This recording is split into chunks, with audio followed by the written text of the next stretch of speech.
இந்த கலரில் வரணும்.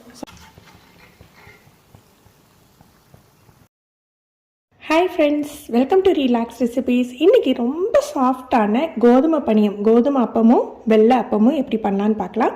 இதுக்கு ஏலக்காவும் உப்பும் மட்டும்தான் காமனாக உள்ளதுங்க. மற்ற எல்லாமே வேறு வேறு பொருட்கள் தான் மிக்ஸ் பண்ண போகிறோம். ஸோ ஒவ்வொன்றா நம்ம கலந்துக்கலாம். முதல்ல ஏலக்காவை தட்டி ரெண்டுலேயுமே சேர்த்துக்கலாம். கோதுமை அப்பம் கலந்து வச்சிடலாம்.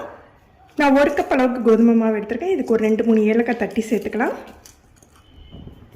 ஒரு சிட்டிகை அளவுக்கு உப்பு சேர்த்துக்கலாம். ஒரு சிட்டிகை போல் சோடா உப்பு, ஆப்பச்சோடா. இது ஆப்ஷனல் தான், விருப்பப்படுறவங்க சேர்த்துக்கலாம். சோடா உப்பு சேர்த்துக்கிட்டால் கொஞ்சம் புசு புசுன்னு வரும், அவ்வளோதான். பொதுவாக கோதுமை அப்பத்துக்கு நம்ம சோடாப்பு சேர்க்குறதில்ல, ஆனால் வெள்ளை அப்பத்துக்கு சோடாப்பு சேர்த்துப்பாங்க, நம்மளுடைய விருப்பம். நான் இதில் ஒரு சிட்டிகை போல் சேர்த்துக்கிறேன். ஒரு 2 டேபிள் ஸ்பூன் தேங்காய் துருவல்,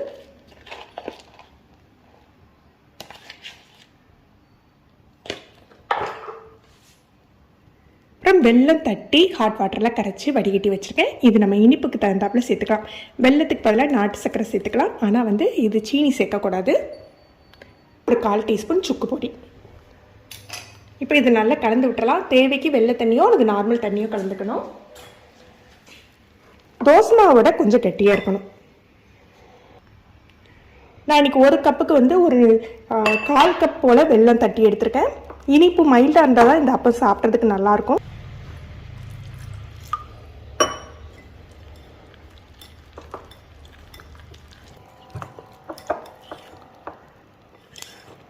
பதம் கையில் தூக்கி போடுற மாதிரி இருக்கணும். உருட்டியெல்லாம் போட மாட்டோம், அப்படியே கிள்ளி தான் போடுவோம். இந்த பதம் கரெக்டாக இருக்கும்.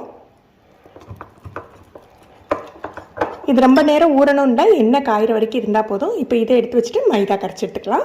1 கப் மைதா எடுத்துருக்கேன். இதில் ஒரு சிட்டிகை போல் உப்பு சேர்த்துக்கலாம்.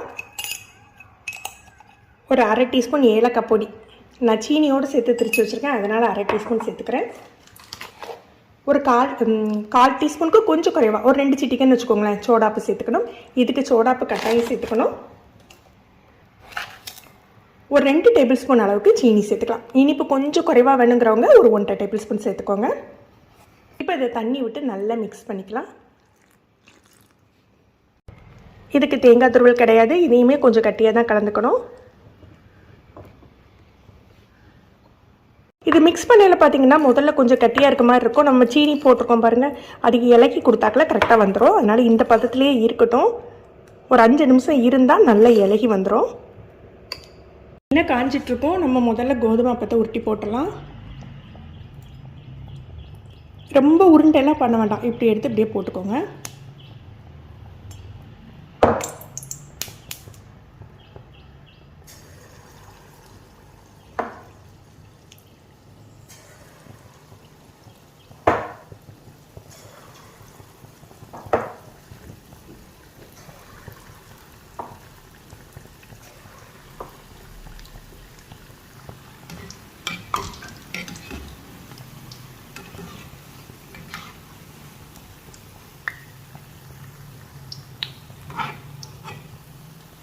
நார்மலாகவே இந்த 2 அப்பமுமே மொறுமொறுன்னு தான் இருக்கும். உங்களுக்கு இன்னும் நல்ல எக்ஸ்ட்ரா கிறிஸ்பினஸ் வேணும் அப்படின்னா நீங்கள் ஒவ்வொரு மாவுலையுமே 1 டேபிள் ஸ்பூன் அளவுக்கு அரிசி மாவு சேர்த்துக்கோங்க. நல்ல செவந்து ஒரு ப்ரௌன் கலர் வரட்டும், அதுக்கப்புறம் நம்ம எடுத்துக்கலாம். நிதானமாக தான் வேகணும், தீயை நல்லா குறைவாக வச்சுக்கணும்.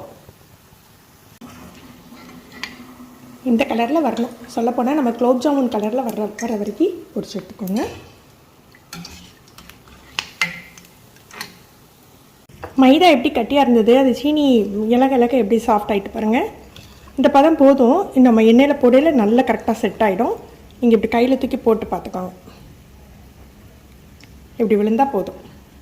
மைதா அப்பத்தை போட்டுடலாம். வெள்ளை அப்பத்தை கையில் லைட்டாக ஒட்டுற மாதிரி இருந்ததுன்னா தண்ணி தொட்டுட்டு போட்டுக்கோங்க.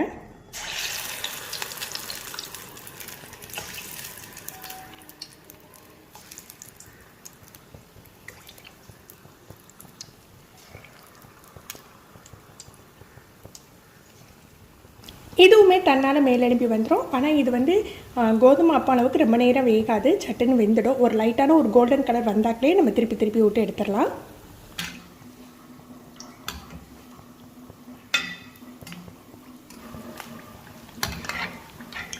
இந்த மாதிரி கோல்டன் கலர் வந்தாக்களே எடுத்துடலாம். நீங்களும் இந்த 2 ரெசிபி ட்ரை பண்ணி பாருங்கள். எப்படி இருந்ததுன்னு சொல்லிட்டு கமெண்ட் பண்ணுங்கள். இந்த வீடியோ யூஸ்ஃபுல்லாக தோணுச்சுன்னா லைக் பண்ணி ஷேர் பண்ணுங்கள். தேங்க்யூ.